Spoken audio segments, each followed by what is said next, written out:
अनंत काल से भटकते हुए हम संसार के समुद्र में जन्म मरण कर रहे हैं, और यदि हमारा किनारा निकट आया हो तो हमें जिनेंद्र भगवान और उनकी वाणी मिलती है। जो जिनेंद्र भगवान और जिनवानी के निकट आ गए, समझ लीजिए उनका संसार का किनारा आ गया है, क्योंकि जिनेंद्र भगवान के उपदेश और जिनवानी के उपदेश ही संसार से पार करा सकते हैं। समझ रहे ना? तो हमें जिनवानी मिली, और जिनवानी इतनी अगाध है कि वो समो शरण में सर्वज्ञ भगवान ने कही हुई है, 12 अंग में रची हुई है, द्वादशांग।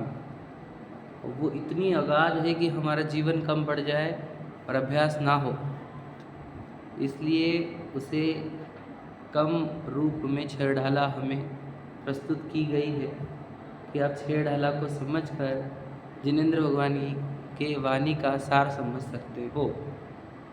तो जिनेंद्र भगवान की वाणी का सार वही छह ढाला है। छह ढाला में हम 5 ढाला का अभ्यास कर चुके, अब हम 6वीं ढाल प्रारंभ करेंगे।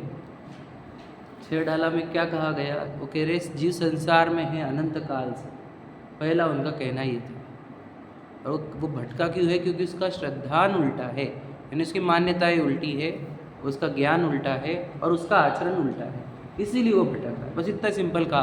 दूसरी ढाल, तीसरी ढाल क्या कहती है कि उसने अगर मान्यता सही कर ली, वो सम्यक दर्शन को प्राप्त हो गया, तो वो मोक्ष मार्ग पर लग जाएगा। तीसरी ढाल। चौथी ढाल बोलती है सम्यक दर्शन के साथ सम्यक ज्ञान होगा, सम्यक ज्ञान से ही सम्यक दर्शन होगा, साथ में होंगे। और सम्यक ज्ञान होने के साथ श्रावक के जीवन में, गृहस्थ के जीवन में अणुव्रत जन्मते हैं और देशव्रत जन्मते हैं, है ना? उन अणुव्रतों का, देश व्रतों का, 12 व्रतों का वर्णन चौथी ढाल में होता है। फिर 5वीं ढाल में वो जीव जो उत्कृष्ट श्रावक व्रत धारण किया है ना, वो देवगति को जाता है, फिर मनुष्य बनता है। फिर उसे 12 भावनाओं का चिंतन होता है। 12 भावनाओं के चिंतन से उसे वैराग्य उत्पन्न होता है। वैराग्य मतलब उसको संसार, शरीर और भोग कुछ भी अच्छे लगते नहीं, उसे सब दुखदाई लगते हैं, उसे मुक्ति ही एकमात्र प्रिय लगती है। समझ रहे? संसार दुखदाई और मुक्ति की वांछा जिसे उत्कंठता से होती है, ऐसे जीव शीघ्र ही महाव्रत धारण करते हैं, मुनि दीक्षा धारण करते हैं। समझे कि नहीं? उनकी मुनि की चर्या कैसी होती है?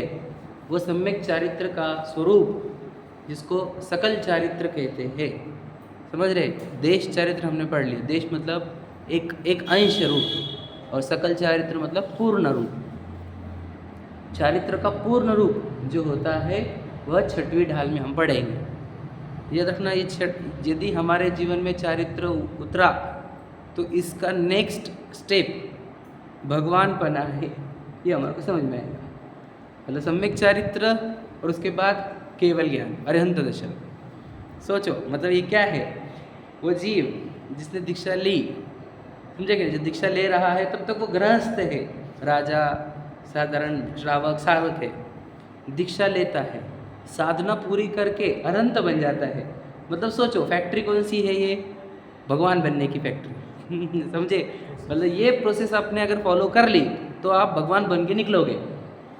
क्या बात है! तो मतलब इंग्रेडिएंट्स, जैसे रेसिपी है ना, यूट्यूब पे है ना, हलवा का रेसिपी, इसकी रेसिपी सर्च करते हैं, तो भगवान बनने की रेसिपी ये है 6वीं ढाल। समझे कि नहीं? यहाँ हम उन चीज़ों की बात करेंगे जिनके पालन से भगवान बनते हैं। एक साधारण व्यक्ति, अल्पज्ञ व्यक्ति सर्वज्ञ बनता है।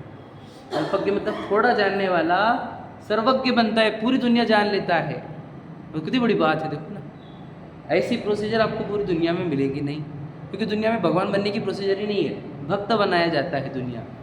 और हमारे जैन धर्म में हम एक बोले ना, नर से नारायण बनने की प्रक्रिया, बराबर है ना? नर से नारायण मतलब भगवान, नारायण मतलब कोई व्यक्ति की बात नहीं कर रहे हैं, भगवान। कैसे वो जीव भगवान बन जाता है? नर था ना वो, नर से नारायण कैसे बना, उसकी प्रक्रिया अब हम पढ़ेंगे। अब इसमें हम पढ़ेंगे उन 3 परमेष्टियों को जो हमारे नमोकार मंत्र में, आचार्य उपाध्याय साधु कैसे रहते हैं, इन तीनों का कॉमन जीवन कैसा रहता है ना। आचार्य के दीक्षा लेना, प्रायश्चित देना आदि होते हैं, उपाध्याय का पठन पाठन होता है, लेकिन तीनों में जो सामान्य सभी तीनों फॉलो करते हैं उसका वर्णन 6वीं ढाल में है ना। अब अब समझ लीजिए, अब हम वो वर्ड पढ़ेंगे जिसके जो उत्कृष्टतम है, समझे कि नहीं। इसका ये छोटा मोटा कार्य नहीं है। सोचो भगवान महावीर भी इसका अवलंबन ले रहे थे। सोचो इनके 2 कल्याणक हो चुके थे, गर्भ कल्याणक और जन्म कल्याणक हो चुके थे, तब भी वो इसका अवलंबन लेना चाह रहे। क्यों से? वही जो हम पढ़ेंगे अभी 6वीं ढाल में, महाव्रतों का, मुनि दीक्षा का। क्यों लेते? तीर्थंकर का जीव है। सोचो गर्भ में आने से पहले ही मालूम पड़ गया था कि ये जीव मोक्ष जाने वाला है, बराबर है कि नहीं? तो मोक्ष जाने वाला जीव जिसको पता है कि अपने तो 2 कल्याणक हो चुके हैं, अपन इसी बहुत से तीर्थंकर है, समझे कि नहीं। वो जीव भी समझे जंगलों में जाके कठिन तपस्या करता है। आदिनाथ जी को देख लो 1000 वर्ष तक, भगवान महावीर को देखो तो 12 वर्ष तक कठिन तपस्या। विचार करो। हाँ, क्योंकि 2 कल्याणक हो गए ना, आप समझे क्या। पूरे देव, स्वर्ग के देव आते हैं ना खेलने के लिए, और वस्त्र भी और भोजन भी ऊपर से आता है। तो कोई शंका ही नहीं कि इस भाव से अपन मोक्ष जाने वाले कि नहीं। सोचो उनको, अब उसमें से 19 से तो उनको तो विवाह भी हुआ था, ठीक है नहीं, 5 का नहीं हुआ था, पंचबाल्यती का। तो फिर भी वो वैसा राग रहता है उनको, और जब राग से वैराग्य को प्राप्त होते हैं तो दीक्षा ले लेते हैं। अब राजुल के लिए निकले थे नेमिनाथ जी, बराबर है। तो राग था विवाह संबंधित, रास्ते में ही वो प्रसंग हुआ, पता ही आपको स्टोरी है। हाँ, तुरंत राग से वैराग्य को कन्वर्ट हो गए। सब बोल रहे बेटा रुक जाओ, राजुल रो रही इधर, समझे कि नहीं। वैराग्य हो गया, बस खत्म, अब नहीं, हम नहीं रुकेंगे समझे क्या नहीं। तो क्या रहता है वो वैराग्य, और क्या करते हैं वे जंगल में जाकर, है ना, क्या रहती है मुनि दशा, और उसका वर्णन हम पढ़ेंगे। ठीक है, निकालो 6वीं ढाल निकालो।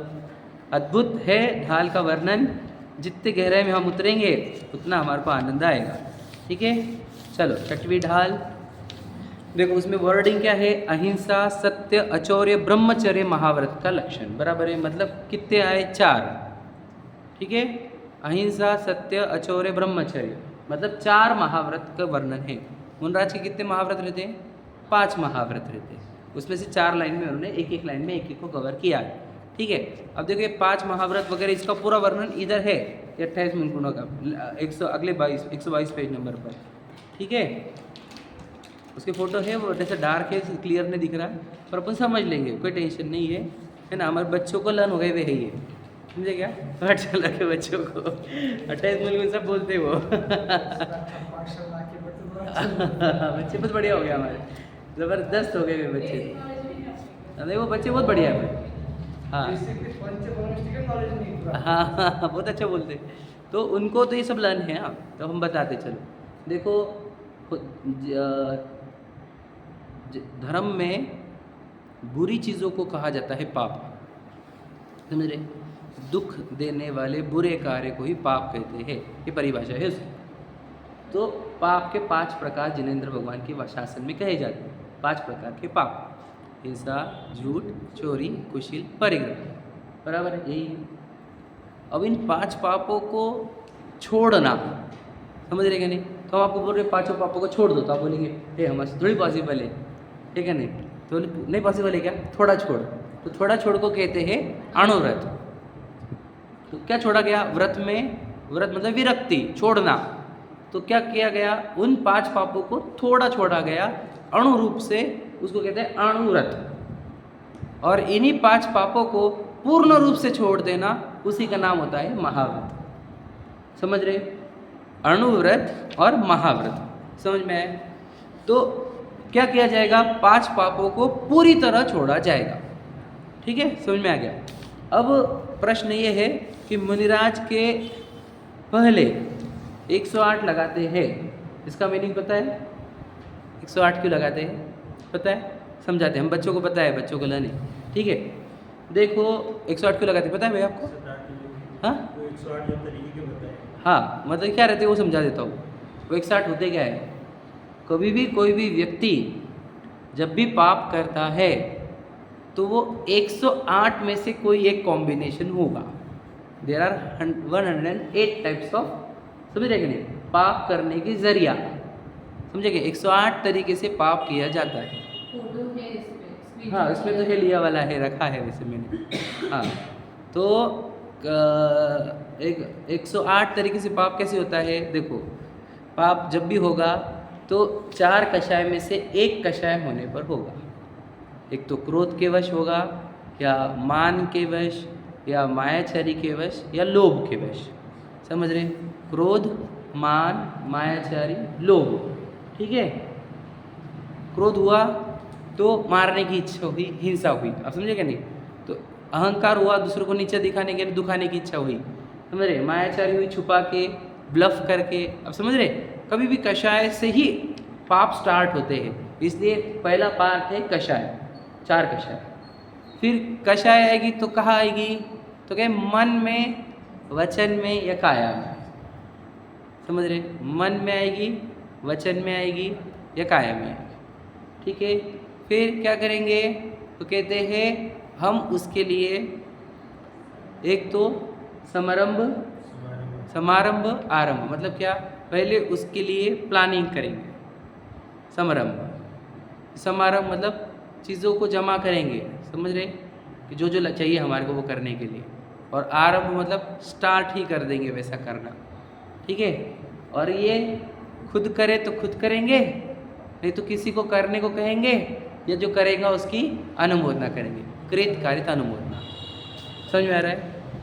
4 कषाय, 3 मन वचन काय, 3 समरम समारंभ आरंभ, और 3 कृत कारित अनुमोदना।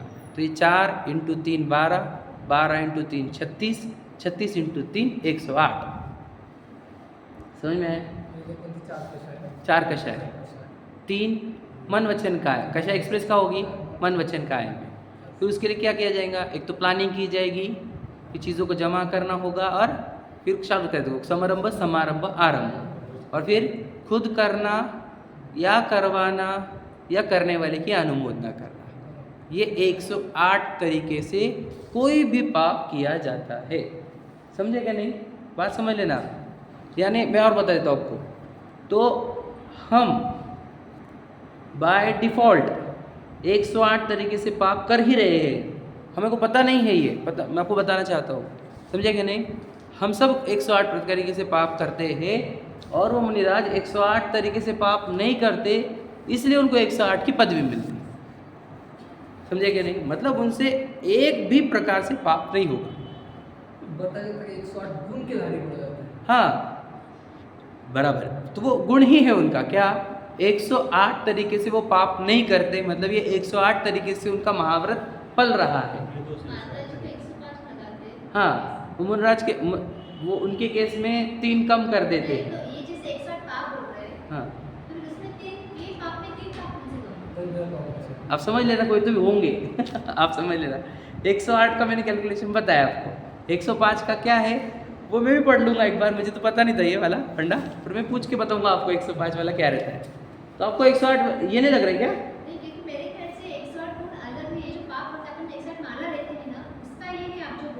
हाँ ठीक है, ठीक है, ओके चलो समझ लो, ये वाला मैं जो बोल रहा हूँ माला वाला है। तो मुनिराज का 108 वाला क्या है, आपने जो पढ़ा होगा मुझे बताना, मैं भी पढ़ लूँगा आपको, समझ रहे? तो मैं फिर अगर मैं ऐसा कुछ है जो मुझे नहीं पता होगा तो मैं ऐड कर लूँगा अपनी नॉलेज में, ठीक है। पर जितना मैं समझता हूँ वो 108, क्योंकि देखो अब मुनिराज का जो वर्णन स्टार्ट हुआ तो महाव्रतों से स्टार्ट हुआ है। महाव्रत क्या है? 5 पापों का पूर्णतः त्याग, आप समझे? बराबर है। तो 5 पाप होते किस द्वार से? 108 द्वार से ही होते, समझे क्या? एक सिंपल समझ लो आप कि हमने चींटी को मारा तो कैसे मारा होगा, बोलो एक तो बोलो वापस से, क्रोध मान माया लोभ। 108 से ज़्यादा मतलब इसमें से जरूरी नहीं है कि मतलब अपन ने जैसे कोई पाप किया तो पहले मन में लाए फिर हाँ, तो मन आया ना, मन का दरिया यूज हुआ। एक बार में अपन 3-4 तरीके से पाप कर दिए फिर। हाँ, मतलब कोई ना कोई अल्टीमेटली कहीं ना कहीं आप पकड़े हाँ, जाओगे। मतलब एक तरीके से एक से ज्यादा तरीके से पाप कर लेना। समझे नहीं, कहीं ना कहीं आप कॉम्बिनेशन में बैठ जाओगे। लिंक टेलिंग कोमिटेशन से रिलेशन ये मतलब जैसे क्रोध आया तो मन में आया, फिर मन में ये कॉम्बिनेशंस हो गए, एक शॉर्ट कॉम्बिनेशंस हो गए। डायरेक्ट इसकी हिंसा कर ही नहीं सकते, डायरेक्ट वही तय नहीं होगी। हाँ, वही मैं कह रहा हूँ। हाँ हाँ, बराबर बराबर है। एक तो मन वाला होगा, एक तो कषाय में, एक कषाय होगा क्रोध। इधर मन में होगा सिर्फ, फिर इधर आया होगा उसकी तैयारी करी, अरे ना समारंभ में, और फिर उधर में से एक, ऐसा समझे ना। हाँ, तो मतलब मैं कह रहा हूँ एक तरीके से नहीं, एक तरीके के बाद दूसरा तरीका चूज किया फिर। ये चारों में से एक पकड़ लेने का। ये चार है ना, चार, ये 5 कषाय के 4 सेट, कषाय के 4, मन वचन काय के 3, हाँ, और समारंभ का 3, और मन कृत कार्य अनुमोदना के 3। इन चारों सेट में से एक आपका कम से कम एक लगेगा। कौन से? हाँ हाँ हाँ हाँ, ओके, अच्छा ठीक है, तो समझ में आया आपको। तो ये क्यों कहना पड़ा मुझे, मैं आपको बताना चाहता हूँ। ये बहुत गहरा है, आपको अभी आपको सुन के ऐसे समझा नहीं होगा, लेकिन जब मैं आगे आपको बोलूँगा तो नहीं समझे। नहीं, आप जो बोल रहे हो कन्फ्यूजन वो समझ गया मैं। जैसे भैया भी बोल रहे हैं कि 108 हम गुण बोल रहे हैं, तो आप वो मुझे गुण बताना, अगर आप कहीं मिले ना आपको तो मुझे भी बताना, है ना। तो हम भी पढ़ेंगे वो, पर मैं ये बताना चाहता हूँ कि 108 क्या है, ये वो समझाते हैं हम। देखो आप कि वो क्यों बोले मैंने, वो भी समझाऊंगा आप जब आप पढ़ेंगे तो, कि वो और ये लिंक हो रहा है कि नहीं जो मैं बोल रहा हूँ। ठीक है, चलो पहली लाइन पढ़ते हैं अपन। षटकाय जीवन हनन ते सब विध धर बहि साटरी रागादि भाव निवारते हिंसा न भावित अवतरी। बस इतना ही पढ़ेंगे मैं, क्योंकि ये दोनों लाइन मिलकर अहिंसा महाव्रत है। ये दोनों मिलके क्या है? अहिंसा महाव्रत। ठीक है, अब उन्होंने पहला जो लाइन लिया है वो है द्रव्य अहिंसा, और दूसरी लाइन है वो है भाव अहिंसा। ठीक है, देखो आप समझते हैं अपन, मतलब क्या रहता है, हिंसा 2 प्रकार से होती है, एक द्रव्य हिंसा, एक भाव हिंसा। जहाँ पर जीवों के प्राण पीड़ित हो, मन पीड़ित हो, समझे कि नहीं, उसको द्रव्य हिंसा कहा जाता है, समझ रहे।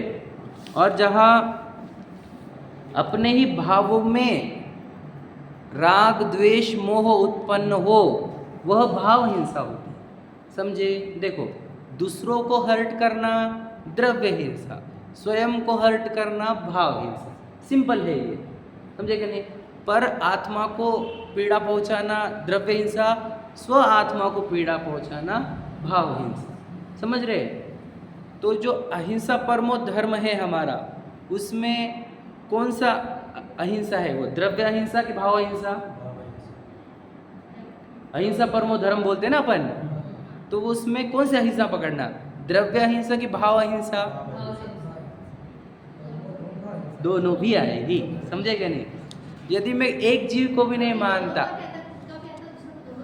समझ रहे ना। हाँ देखो, जब मैं दूसरों को नहीं मार रहा लेकिन अपने भावों को ही कष्ट दे रहा हूँ, तो भी वह अहिंसा नहीं कही जाएगी, समझे क्या नहीं। कितने ज़बरदस्त सोचो। अब भगवान महावीर की प्रतिमा या फिर कोई भी प्रतिमा की याद करो आप, है ना, मल्लीनाथ भगवान जी की। अब देखो, आप द्रव्य हिंसा है क्या? नहीं है। भाव हिंसा भी नहीं है, समझे। कितनी ज़बरदस्त बात बोल रहा हूँ, है ना। ये है, दोनों भी हिंसा नहीं होना पे, द्रव्य हिंसा भी नहीं, भाव हिंसा भी। ठीक है, तो द्रव्य हिंसा किसको कहते हैं, अब उसका डिटेल करते हैं, जो यहाँ पे लिखा हुआ है। द्रव्य हिंसा का अर्थ कि आप 6 प्रकार के जीवों की हिंसा ना करें। षटकाय मतलब क्या? 6 प्रकार के काय वाले जीव। काय मतलब जिनकी काया रहती है 6 प्रकार की। कौन सी? तो 5 स्थावर, पृथ्वी कायिक, अग्नि कायिक, जल कायिक, वायु कायिक, वनस्पति कायिक, ये हो गए 5 स्थावर। और 2 इंद्रिय से ऊपर के सभी जीव को क्या कहते हैं? त्रस, समझ रहे। इन 5 प्लस त्रस को मिलाकर के बोलते हैं षटकाय, समझे। षटकाय का अर्थ क्या होगा? 6 प्रकार के काय, है ना। तो वही पृथ्वी का एक, वायु का एक, अग्नि का एक, वनस्पति का एक और जल का एक। ठीक है, ये 5 और त्रस। अब ये इतना बोल कर नहीं चलेगा, मुझे डिटेल करनी पड़ेगी अब इसकी गहराई, समझे क्या नहीं? क्योंकि तभी हमको समझ में आएगा मुनिराज होते क्या है, कितने ज़बरदस्त होते हैं मुनिराज। मुनिराज के चलो पृथ्वी का एक, जीवों की हिंसा का पूर्णतः त्याग, उसी को कहा जाएगा महाव्रत। बराबर है? तो मुनिराज बोलो। अरे वो तो बाद में 7 शेष गुण में आएंगे वो, देख के चलते हैं। समझे? वो भी नहीं, वो समिति में आएगा। आप समझ लो गहराई बात। देख कर चलना समिति आई, उपास समिति में आएगा, ईर्या समिति में आता है वो, समझे कि नहीं? और तुम बोल रहे भूमि शयन, उससे 7 शेष गुण में आता है वो, समझे? अब ये बहुत गहरा है, वो तो बताना चाह रहा हूँ। देखो कि हाँ, ये 5 महाव्रत चल रहे हैं और उसमें भी अहिंसा महाव्रत, और अहिंसा महाव्रत में हम पढ़ रहे हैं कि पृथ्वी का एक नहीं। तो मुनिराज कभी भी जमीन खोदेंगे नहीं। एग्जाम्पल, एक पार्ट हुआ, 108 में से एक हुआ समझे? खोदने को बोलेंगे नहीं, खोदने वाले की अनुमोदना नहीं करेंगे, समझे? क्योंकि एक जमीन का एक कण खोदने पर अनंत जीव घात होते हैं, कि मिट्टी में अनंत जीव रहते हैं, समझे क्या नहीं? क्योंकि मिट्टी ही जीवन रहता है उनका, पता है ना आपको? जल में, पृथ्वी में कितने जीव रहते हैं। तो इतनी सी भी जमीन खोदेंगे नहीं। क्या समझे? क्या खोद नहीं सकते वो समझे क्या बोल रहा हूँ मैं? ना खोद सकते हैं, ना खोदने को बोल सकते हैं, ना अनुमोदना कर सकते। अब 108 प्रकार से लगाना, मन में विचार भी नहीं कर सकते, समझे क्या नहीं? अनुमोदना भी नहीं, उसके सामान लाना भी नहीं, समझे? ये होता है पृथ्वी का एक, जीवों की हिंसा नहीं करना। समझ में आया क्या? अब समझ में आया क्या होता है पृथ्वी का एक, जीवों की? उनके निमित्त से कहीं पर भी खोदा नहीं जाएगा। निमित्त भी हो गया तो अनुमोदना में आ जाता है, समझे क्या नहीं? हम थोड़ी खोद रहे, किसी को बोले तो कारित में आ जाता है। हम कृत से ही नहीं पकड़ते हैं कि हमने थोड़ी खोदा, हम कारित भी पकड़ते हैं, हमने नहीं कराया, लेकिन करने वाली की अनुमोदना भी। क्या समझे? तो कहीं पर के भी खोद काम, चाहे मंदिर बनो, चाहे मंदिर बनो, ना कृत ना कारित ना अनुमोदना। किसी बातें कर रहे, कठिन लग रहा है सुन के? मुनिराज जी करते ही नहीं, क्यों? ये सब करना था तो उन्हें दीक्षा के लिए, विचार करो, दीक्षा के लिए आत्मा से परमात्मा बनना है उनको। समझ में आया ना? तो अहिंसा महाव्रत में पृथ्वी का एक वाला बोला मैंने, क्यों? पृथ्वी का एक जीव है ना, जीव है ना, वो इतने जीव मरेंगे ना। अब मैंने महाव्रत लिया है, महाव्रत लिया, मैं एक जीव को भी नहीं मार सकता हूँ। ये पृथ्वी का एक समझ में आया? फिर जल का एक, तो जल का प्रयोग नहीं के बराबर, सिर्फ कमंडल जितना जल शुद्धि के लिए। जल है तो उसके ऊपर चलेंगे भी नहीं, समझे क्या नहीं? जल के ऊपर नहीं चलते, सुने ना आपने? पानी चढ़ रहा है तो उसके ऊपर चलेंगे नहीं, सूखे में से जाएंगे। हाँ, बारिश में तो विहार ही नहीं करते बिहार करते लोग बिहार करते हुए बारिश हो गई थी। क्या क्या? बिहार करते रुक जाएंगे, उनको कोई डेस्टिनेशन फाइनल थोड़ी है। यहाँ पर गए, मैं यहाँ पर बारिश हो गई, यहाँ पे रुक जाऊँगा आप समझे कि नहीं? कोई लोकेशन थोड़ी हमारे अंदर फाइनल, आप समझे क्या नहीं? मुनिराज को अतिथि क्यों बोला? कोई तिथि नहीं कहीं पे जाने की, समझे? मेरा जाना इंपॉर्टेंट है कि जीवों को बचाना। विचार मैं जा क्यों रहा हूँ? वितरागता के लिए तुम्हें यहाँ पर ही जीव दिख रहे हैं, मैं मार रहा हूँ, इसका मतलब वितरागता खंडित हो रही है हमारी, समझे कि नहीं? समझे बात? समझ रहे आपको? मतलब मैं जितना भी बोलूँगा ये किसी का कंप्लेंट नहीं है या किसी की निंदा नहीं है, ये स्वरूप है, ये आचार्य उपाध्याय साधु का स्वरूप है, जो महानतम, हम परमेष्टि में गिनते हैं उनको, अनंत सिद्ध के बाद। याद रखना, वो कोई छोटे नहीं है। इसमें मैं पकड़ रहा हूँ तो वो कहाँ से? गौतम गणधर, यानी उनसे भी पहले के जो गणधर थे, आदिनाथ जी की सब सेवा से लेके अभी तक के हमारे सब भावलिंगी मुनिराज, उन सबको एक साथ पकड़ रहा हूँ मैं। कोई इसमें किसी का वाद अपवाद नहीं है। दीक्षा हमने भी बहुत बार धारण करी, अनंत बार, वो तो हम पढ़ चुके हैं चौथी डाल में, मुनिव्रत धारण अनंत बार, समझे क्या नहीं? हम किसी की निंदा नहीं, पर बताना चाहते स्वरूप कितना महानतम स्वरूप होता है कि जल का प्रयोग नहीं तो नहीं। नहाने का प्रसंग नहीं होता मुनिराज का, पता है ना आपको? उनका स्नान भी महाव्रत में आता है 28 में, समझे क्या नहीं? दांत भी नहीं धोते, मतलब वो भी है ना, आगे चल के बताऊंगा। तो जल का प्रयोग ही नहीं, तो इसको बोलते हैं जल का एक, जीवों की हिंसा का पूर्णतः त्याग। षटकाय में 2 काय पकड़े पूरे, पृथ्वी का एक, जल का एक, बोलो वायु का एक, बोलो, फैन, एसी, हवा, कुछ नहीं, क्योंकि वायु का एक जीव है वो तो, अनंत जीव है उसके अंदर भी, समझे? तो नहीं, वायु का एक जीवों की हिंसा का पूर्णतः त्याग। नहीं, हमने नहीं बोला किस कोई हवा दे रहा तो नहीं देने देंगे वो जीव, हमने नहीं बोला कोई कर रहा तो अनुमोदना हो जाएगी, वो कर रहा है हमने उसको करने दिया तो विचार करो ये भी है, नहीं, कोई नहीं, समझे कि नहीं? ये ऐसा महाव्रत होता है वो, हमको थोड़ा सा फैन गर्मी हो रही तो हम बैठ नहीं पा रहे, विचार करो मनराज क्या होते होंगे वो, ये इतनी गर्मी में भी महाव्रत पालन कर रहे हैं अपने, क्या आचरण होगा वो, क्या महिमा है, विचार करो, क्योंकि कर्म का नाश करना है ना, सब छोड़ दिया उन्होंने। महलों में कमी थोड़ी थी उनको, दास दासिया कोई कमी थी, घर में कोई कमी थी कि फैन एसी की, कोई कमी नहीं थी, छोड़ा क्यों उन्होंने? क्योंकि कर्मों का नाश करना है, समझ रहे? तो फैन एसी चालू होता है, कैसे चालू होता है? राग से होता है, और वो वितराग तो चाहते, और समझेगी ना, वो बताऊँ दूसरी लाइन में, ठीक है? तो वायु का एक नहीं, अग्नि का एक का कोई प्रयोग नहीं, मतलब समझो लाइट, फेनेसी द्वेष से हुआ ना? हाँ, फेनेसी द्वेष से हुआ ना? फेनेसी तो द्वेष की वजह से आएगा ना? फैन एसी क्या? राग से, हमको तकलीफ में रहा नहीं जा रहा तो हम उस पीड़ा वेदना से- राग ही है वो, शरीर, देखो इंद्रिय का राग है वो, नहीं, साता से अपन राग करेंगे, असाता से तो द्वेष करेंगे। बस समझ रहे हैं मैं आपके लॉजिक, आप बोलना चाहते द्वेष से हुआ, द्वेष से नहीं, अब गर्मी का द्वेष हुआ ऐसा बोल रहे हैं क्या? ठीक है, ठंडी हवा का राग पकड़ो आप, ठंडी हवा का राग या हवा का राग, महत्व का राग, अगर तुमने खुद को शरीर माना ही नहीं है तो ठंडी क्या और गर्मी क्या? इंद्रिय विजय, 5 इंद्रिय विजय भी आता है 28 मूल गुणों में, अभी आने वाला है वो, ठीक है? बड़ा कठिन है, सुनेंगे तो मजा आ जाएगी, याद रखना, अगर इसको आप सीख लो, समझो इसको, तो आपको भगवान बनने की प्रोसीजर सीखने में आ जाएंगे, कैसे भगवान बनते हैं, समझे कि नहीं? आपको पता होगा भरत जी थे, उन्होंने दीक्षा ली और 48 मिनट में क्या अरहंत बन गए, पता है?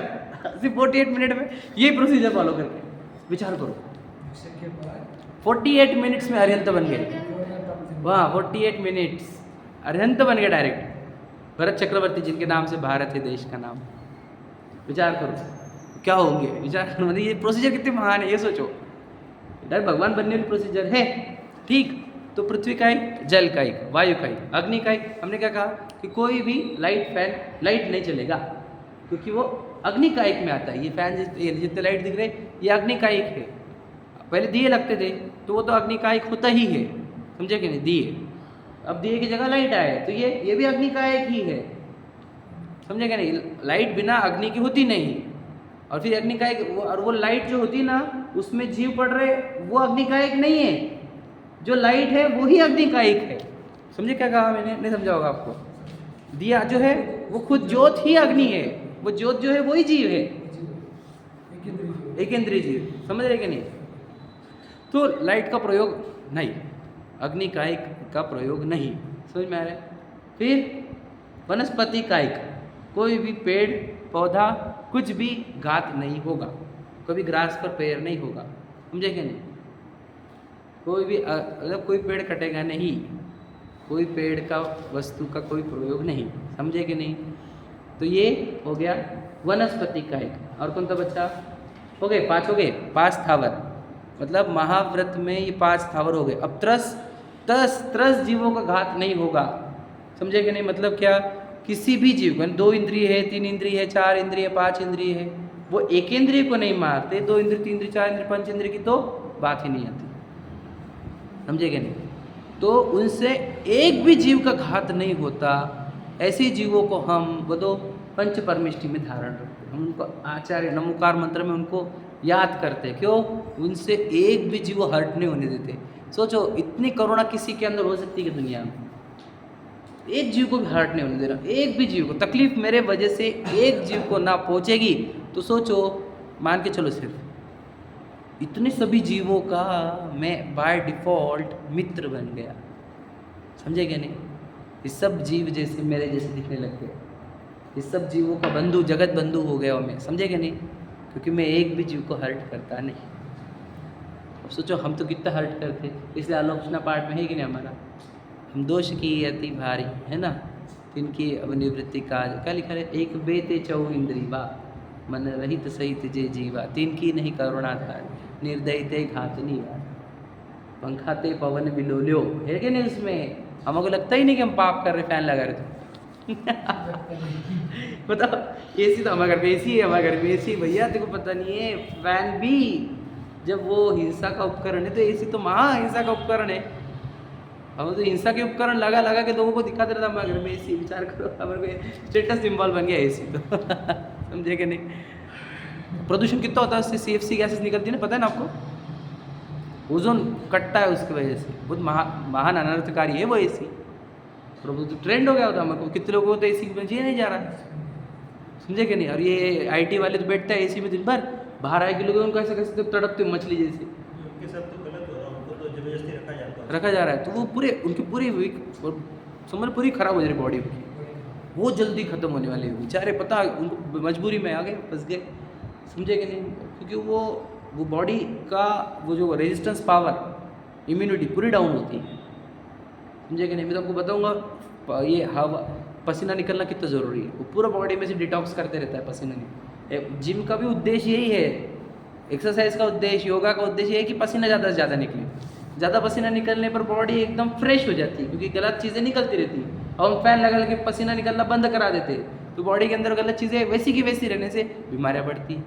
तो मनराज जो है वो जो बिल्कुल फैन यूज़ नहीं करते, उनकी बॉडी कंटिन्यू डिटॉक्स होती रहती है, विचार करो मतलब नेचुरल लाइफ वो चीज़ रहे। नेचुरोपैथी मैंने पढ़ी है, मेरा पता है, मैं 3rd ईयर में था उसके। तो नेचुरोपैथी में तो ये बताया जाता है क्लियर कर, मतलब जो नेचुरोपैथी में मैंने पढ़ा वो और मनराज बिल्कुल सेम टू सेम जी रहे हैं, मतलब प्रकृति के अनुसार जी रहे हैं एकदम प्रकृति के अनुसार, कृत्रिम तो कुछ भी नहीं, जो नैसर्गिकपना है वो।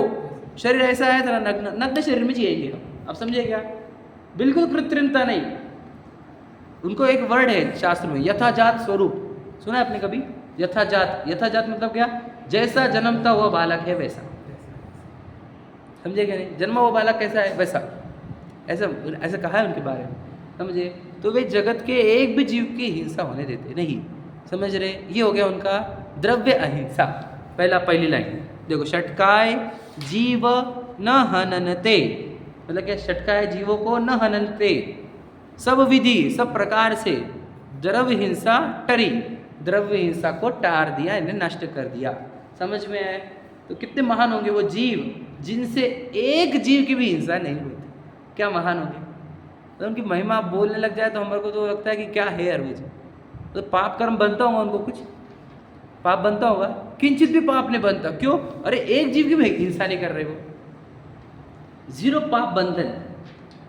एक तो पुण्य बंधेगा या फिर मोक्ष मार्ग हो जाएगा, मोक्ष हो जाएगा, विचार करो, 2 ही काम हो सकते हैं, समझ रहे। पाप तो किंचित भी बंधन, क्योंकि एक भी जीव की हिंसा नहीं करते, ठीक। अब देखो, रागादि भाव निवारते हिंसा न भावित अवतरी, और क्या कहा कि उनके अंदर रागादि, रागादि लिखा है तो राग आदि में है, आदि में मतलब पहला, समझ रहे क्या, पहला क्यों कहा, सबसे टॉप पे राग होता है, मतलब सबसे एंड में नष्ट होता है वो राग होता है, उसके पहले नष्ट होता है बोलो द्वेष, और नहीं उसके पहले नष्ट होता है द्वेष, और उसके पहले नष्ट होता है मोह। ये मोह राग द्वेष नष्ट होने का क्रम है, पहले मोह नष्ट होता है, फिर द्वेष नष्ट होता है, फिर राग नष्ट होता है, समझ में। सबसे एंड में नष्ट होने वाला होता है राग, समझ रहे। इसलिए वीत राग का अर्थ क्या, पूरे दोष नष्ट हो गए, क्योंकि राग ही नष्ट कर दिया मतलब पूरे।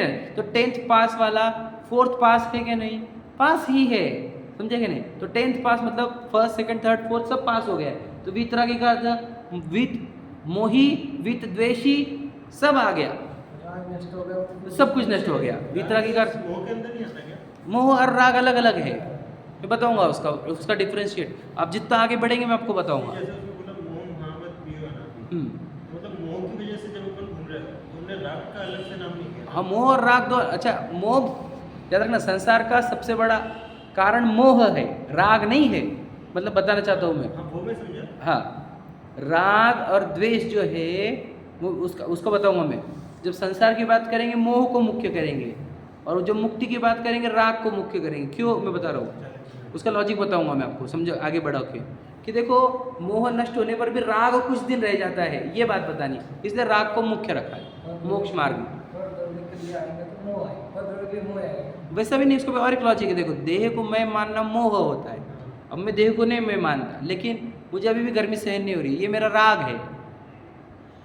समझ रहे कि नहीं? मुझे अभी भी ठंडी हवा का राग है, तो ये मेरा राग है, मोह नहीं है। समझे कि नहीं? तो ये राग भी नष्ट होना चाहिए, तो वीतरागी कहेंगे। समझ रहे? आसक्ति हो सकता है। हाँ, आसक्ति राग कई प्रकार है, तीव्र राग ही आसक्ति होती है। समझे कि नहीं? तो वीतरागी जो कहा, तो उन्होंने कहा रागादि भाव मतलब क्या? पूरे मोह राग द्वेष भाव निवारते मतलब क्या? इनके यानी अब वो कैसा महाव्रत है उनका? हमने क्या कहा? दूसरों को घात करना द्रव्य हिंसा होती है, और आत्मा का घात कैसे होता है? अपने आत्मा का मोह राग द्वेष भाव से। तो बाहर के जीवों को किसी को मार रहे क्या? एक को भी नहीं मार रहे, और अपने आत्मा को भी नहीं मारते। क्यों? ना वो मोह उत्पन्न होने देते हैं, न राग उत्पन्न होने देते, न द्वेष उत्पन्न होने देते। कैसे? ये कैसे किया जाता है कि कोई आकर निंदा करे तो द्वेष नहीं होने देते, कोई आकर प्रशंसा करे तो राग नहीं होने देते, देह को मैं मानते नहीं, इसलिए वो अपने अंदर न मोह उत्पन्न होने देते, न राग उत्पन्न होने देते, न द्वेष उत्पन्न होने देते। यही उनका भाव अहिंसा है। समझ में? तो फैन लगाया तो क्या हुआ? वो वायु का एक तो मरे, और इधर भी राग भाव हुआ ना, तो भाव हिंसा भी हुई और द्रव्य हिंसा भी। समझे क्या नहीं? याद रखना अंकुर पे एक बात, जब जब द्रव्य हिंसा होगी तो समझ लेना अंदर भाव हिंसा हो ही रही है। क्या समझा? द्रव्य हिंसा होगी तो उसके साथ भाव हिंसा जुड़ी हुई ही है। ऐसा कभी नहीं होगा कि द्रव्य हिंसा हो और भाव हिंसा ना हो। बोलो। तो भाव हिंसा ना होते हुए भी द्रव्य हिंसा तो हो सकती है ना? हाँ, पर उसकी वैल्यू दी ही नहीं जाती। मतलब क्या? उसको द्रव्य हिंसा बोली नहीं जाती। समझे क्या नहीं? हमारे को बोलना क्या लॉजिक है कि फैन लगाया हमने ये बोल रहे कि नहीं द्रव्य हिंसा हो रही, लेकिन हमारे भाव की हिंसा नहीं हो रही। ऐसा नहीं होगा। भाव हिंसा तो होगी, भले द्रव्य हिंसा पर भाव हिंसा तो होना ही है। हाँ, वही बोल रहा हूँ मैं। हाँ, बिल्कुल सही है। ऐसी केस मिल जाएंगे आपको कि भाव हिंसा हो रही है और द्रव्य हिंसा ना हो रही है, लेकिन ऐसी केस नहीं मिलेंगे आपको कि द्रव्य हिंसा हो रही है और भाव हिंसा नहीं हो रही है। सोचो, ऐसा होने लगे तो मैं क्या बोलूँगा कि मैंने फैन लगाया, एग्जाम्पल मैं बोला फैन लगाया मैंने, तो द्रव्य हिंसा हो रही है, जीव मर रहे बाहर के, मैं अंदर हिंसा नहीं कर रहा हूँ, तो ये पॉसिबल नहीं है। मुझे राग भी हुए यहाँ पर, यानी भाव हिंसा हो ही रही है। जहाँ द्रव्य हिंसा हो रही मेरे निमित्त से, तो इसका अर्थ ये है कि मेरे अंदर भाव हिंसा हो ही रही है। क्या समझे? तो अपनी आसक्ति होना भी हिंसा है। फिर आसक्ति तो हिंसा ही है ना। अपने को आसक्ति काहे की चीज़ की हुई तो अपन हर्ट होते कि नहीं आसक्ति से? हाँ या नहीं? नहीं, आसक्ति जैसे दो तरह की है लोगों में। हाँ? जैसे एक रसगुल्ला रखा है सामने, हाँ, हाँ? वो वाली आसक्ति को मैं राग बोल सकता हूँ। बराबर। पर एक आसक्ति हो रही है कि मेरे को बेचैनी हो रही है, मैं रह नहीं पा रहा हूँ, हाँ, तो उसको भी राग बोला जाएगा। तो द्वेष में आया होगा वो। एक तो द्वेष में हो गया, राग में वो को रहा नहीं जा रहा। मतलब क्या? एक तो वो चाहिए या वो नहीं चाहिए, दो ही फीलिंग हो रही है। एक रसगुल्ले वाली आसक्ति जिसको राग वाली बोल दिया मैंने, अब तुमको रहा नहीं जा रहा किस संबंध में? मतलब मैं सहन नहीं कर पा रहा हूँ इसे। सहन नहीं कर पा रहे, नहीं द्वेष वाली आसक्ति है। द्वेष वाली आसक्ति। द्वेष वाली आसक्ति है, हाँ, अनबेरेबल है ना तुम्हारे को, you can not bear it, तो द्वेष वाली है वो। तो उसको भाव हिंसा बोला जाएगा क्या? फिर द्वेष आया मतलब हिंसा। अब समझे एग्जाम्पल, मुनराज को जलती हुई सेकड़ी सिर पर रख दी और उनको सहन नहीं हो रहा, तो क्या हो गया? द्वेष आया। द्वेष आया तो हिंसा हो गई, कर्म बंधन हो जाते हैं। समझे कि नहीं? उपसर्ग जीता नहीं बोला जाएगा, उपसर्ग हार गया बोला जाएगा। समझे कि नहीं? लॉजिक समझे क्या? तो मुनराज को क्या होता है? नहीं, ये बाहर तो कोई जीव की हिंसा करते नहीं, अंदर भी कोई हिंसा होने देते नहीं। अंदर भी कोई मतलब ना मोह उत्पन्न हो, ना राग उत्पन्न हो, ना द्वेष उत्पन्न हो। ठीक है? ये उनका अहिंसा महाव्रत होता है। समझे क्या नहीं? क्योंकि द्वेष उत्पन्न ना हो, राग उत्पन्न ना हो और मोह उत्पन्न ना हो, तभी मेरे आत्मा हर्ट नहीं होगी। और जब मेरी आत्मा हर्ट नहीं हुई तो भाव अहिंसा। समझ में आ रहा है बात को? मतलब सोचो, वो उनके अंदर उनके जीवन में एक कण का भी दुख नहीं रहता। क्यों? वो हर्ट ही नहीं करते खुद को। समझे क्या नहीं? जीरो दुख में जीते हैं वो। इसलिए मुनराज को हम इतना महत्व देते कि यार जैसे भरत को 48 मिनट में हो गया वो केवल ज्ञान। तो कहते हैं कि जितने कर्म पहले जड़े बगैर हो नहीं सकता, तो उनके क्या कर्म रहे नहीं होंगे किसी चीज? आघातिया बचे हैं उनके, आघातिया बचे हुए हैं, घातिया नष्ट हुए। आप समझे? घातिया नष्ट हुए, मतलब 4 घातिय कर्म जो थे ना, सारे पुण्य कर्म ही होंगे उनके पास में, हो गए नहीं मतलब अशुभ पाप कर्म बिल्कुल आए नहीं उदय में ना अपने 48 मिनट। हाँ, कहते सब एक एक चीज आती है ना सामने, एक एक कर्म बराबर। आप अगर कर्म की प्रक्रिया देखोगे, जैसा जीव मोक्ष मार्ग में, मुक्ति के मार्ग में, आत्म कल्याण के मार्ग में लगता है, उसकी पूरी पाप प्रकृतियाँ पुण्य में कन्वर्ट हो जाती है, संक्रमण हो जाता है आपका। समझे कि नहीं? समझे बात को? कौन से निदित निकाचित बच जाते हैं, वही कन्वर्ट नहीं होते, वही उपसर्ग के रूप में फलते हैं। समझे? लेकिन वो एक आधे जीव के कर्मों में एक आधा जीव उसके ऊपर उपसर्ग होता है, बाकी जीवों के ऊपर उपसर्ग होते नहीं, क्योंकि पूरी पाप प्रकृतियाँ पुण्य में कन्वर्ट हो जाती है। समझेगा नहीं? क्योंकि मेरे जीवन इतना, मान के चलो जो भी मोक्ष मार्ग में आगे बढ़ रहा है, उसका जीवन इतना पवित्र हो जाता है, एक जीव को भी हर्ट नहीं करना चाहता, तो उसके परिणामों से उसके पाप प्रकृतियाँ जितनी भी रहती है पूरी पुण्य में कन्वर्ट हो जाती है, संक्रमण हो जाता है। और जो उनका जो समझो पाप प्रकृतियाँ रह गई, तो उसका जो अनुभाग रहता है बहुत पावरफुल फल देने का, वह घट के इतना मंद हो जाता है जैसे चीटी काटी इतना ही फल मिलता है। वो जबरदस्त है कर्मों की प्रक्रिया। जैसे 4 घातीय कर्म जो होते हैं, पहले 4, पहले चार। पहले 4, तो वो जब झड़ते हैं तो वो जब खत्म होते हैं तो एकदम से अरिहंत बन जाते हैं। हाँ, और राग भी जैसे एकदम से खत्म होता है तो अरिहंत बन जाते हैं। तो राग से ही तो वो 4 कर्म बचे वाले थे। हाँ, तो मतलब राग खत्म हुआ, इधर देखो, राग खत्म होना 12वां गुणस्थान है, और उसके बस 1-2 सेकंड बाद 13वां गुणस्थान आ जाता है, जिसपे वो सर्वज्ञ हो जाते हैं। मतलब 10वें गुणस्थान के अंत तक होता है राग। तो जैसे आदिनाथ भगवान को 1000 साल में 48 मिनट कम कर दिए जाए, हाँ, उतने टाइम उनको राग था। तो वो भी हिंसा कर रहे थे। हाँ, तभी तो उनको अरिहंत दशा नहीं मिली। हिंसा हिंसा उनसे भी हो रही थी। वो हो नहीं वाली थी, मतलब मेरे वो घटाने के लिए ही निकले थे। उन्होंने दीक्षा क्यों ली? वो राग वाली हिंसा को घटाने के लिए ही। समझे क्या नहीं? सोचो, मैं एग्जांपल पूछता हूँ आपको इस बात से कि जितने तीर्थंकर थे वे दीक्षा लेकर क्या करना चाह रहे थे, बताओ? राग द्वेष का नाश करना चाह रहे, मतलब the objective of Diksha is क्या? राग द्वेष को नाश करना। द्वेष तो था नहीं, राग का नाश करने के लिए ही तो दीक्षा ली थी। समझे क्या नहीं? बस राग का नाश, तो राग करने में जितनी देर लग गई उतनी देर उनकी दीक्षा रही, राग नाश हुआ, अरिहंत बन गए। तो राग में उन 4 कर्मों का रिजल्ट ही है एक तरीके से। नहीं, राग अपने अंदर ही दोष, अपने अंदर का ही दोष। कर्मों की वजह से कुछ नहीं होता। राग मेरी गलती, आपकी गलती। अच्छा। हाँ, बस राग उसका जीव का गलती है। समझ में आया? मतलब जितना दुख होता है हमारे को मोह राग द्वेष भावों से होता है, और वो मुनिराज के ना मोह राग द्वेष भाव है, न किसी को हर्ट करना है, इसी को कहेंगे अहिंसा महाव्रत। तो वे न खुद को कभी दुख देते हैं, न किसी और को दुख देते हैं, इसलिए उनका अहिंसा महाव्रत है। समझ में आया? अब देखो दूसरा, तीसरी लाइन पढ़ रहे, चौथी लाइन पढ़ रहे। जिनके न लेश मृषान जल मृणहु बिना दियो गहे 8-10 सहस विधिशील धर चिद ब्रह्म में नितरमि रहे।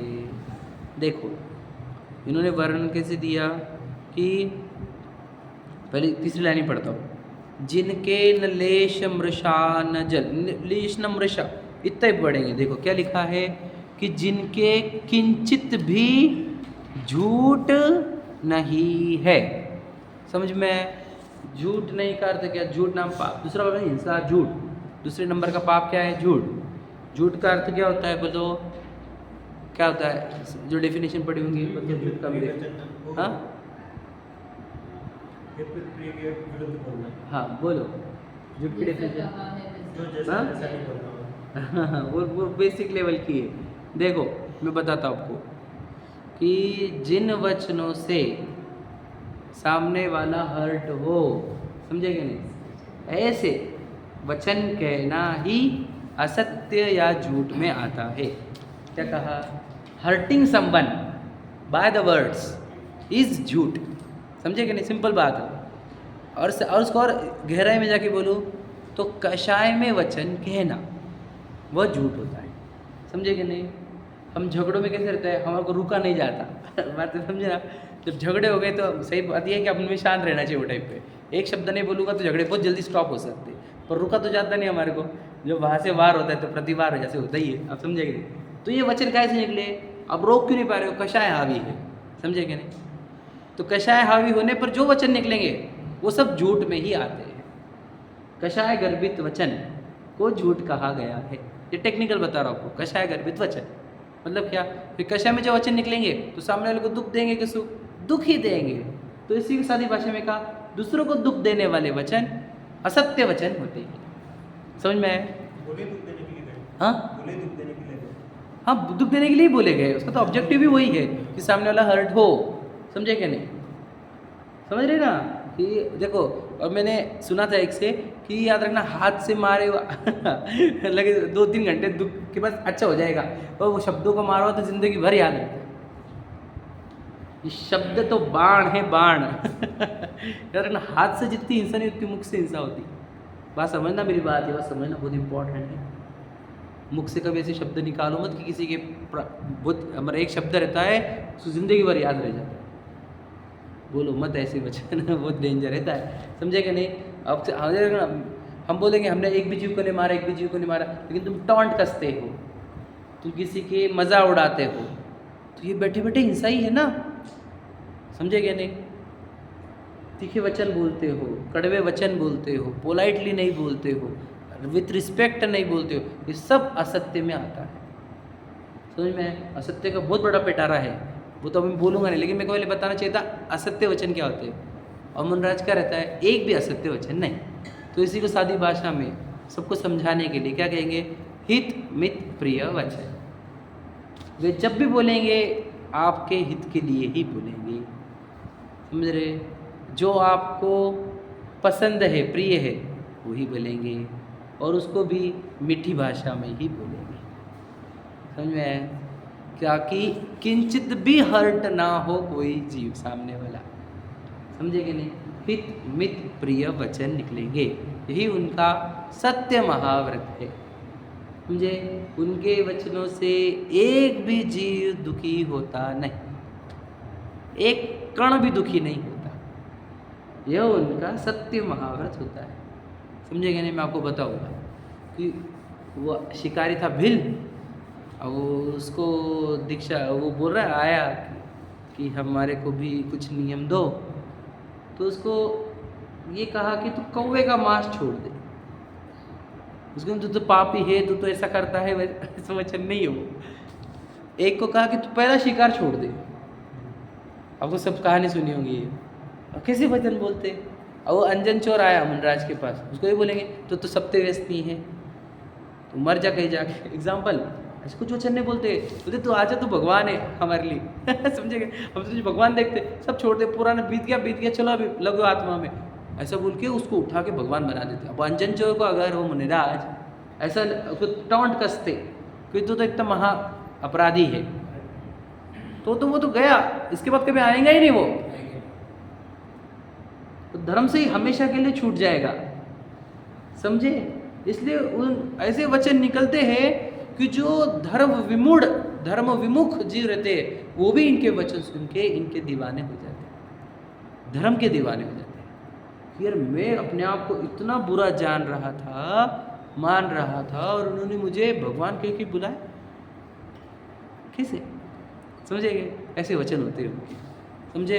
क्योंकि वचन सुनो तो सुनने ही, देखो उनकी पुण्य प्रकृति ऐसी बनती रहती है कि उनके मुख से वचन निकला कि सामने वाले के दिल को ही हर्ट हो जाता है। हम कह रहे ना, यही वचन मैं जो बोल रहा हूँ आपको, वो मुनराज से निकलेंगे तो आपको अंदर घुस जाएंगे। समझेंगे? अब हमारे वचन से निकलेगा नहीं वो बात, क्योंकि उनकी पवित्रता महान है। समझेगा नहीं? तो उनका सत्य महाव्रत होता है। एक वचन भी ऐसे नहीं जो कटु हो, किसी को भी हर्ट करते हो, किसी की निंदा निकलेगी नहीं, किसी को बारे में उल्टा बोलेंगे नहीं, तीखा बोलेंगे नहीं। समझेगा नहीं? समझेगा नहीं? उनको तो कोई दुश्मन ही नहीं दिखता, किसके बारे में बोले गलत। समझे क्या नहीं? इसलिए जब वचन निकलेंगे, कैसे निकलेंगे? बोलो, सत्य ही निकलेंगे, हितमित प्रिय ही निकलेंगे। मैं आपको और बता देता हूँ। आप मुनराज जब जंगल में तपस्या करते थे, लोगों को पता चला कि जंगल में आए हैं मुनराज, दर्शन के लिए गए। समझेगा? झुंड के झुंड दर्शन के लिए गए, तो जरूरी नहीं कि आप गए तो वो आपको कुछ बोले। समझे कि नहीं? कोई ज़रूरी नहीं, कोई कंपलसरी नहीं उनको, नहीं तुम बोलना पड़ेगा, कोई कंपलसरी नहीं।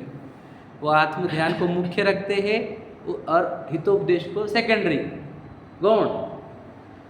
समझे कि नहीं? लोग बोले यार कि बोलते ही नहीं महाराज जी, कुछ बोलते ही नहीं महाराज जी। बोले तू समझ रहा नहीं, उन्होंने नहीं बोल के तो बोल ही दिया तुझे कि पहला काम आत्म कल्याण करने का है। एक तो मतलब बोलना क्या है कि एक तो वो बोलेंगे ही नहीं, उनकी वचन गुप्ति भी रहती है, समझे क्या नहीं?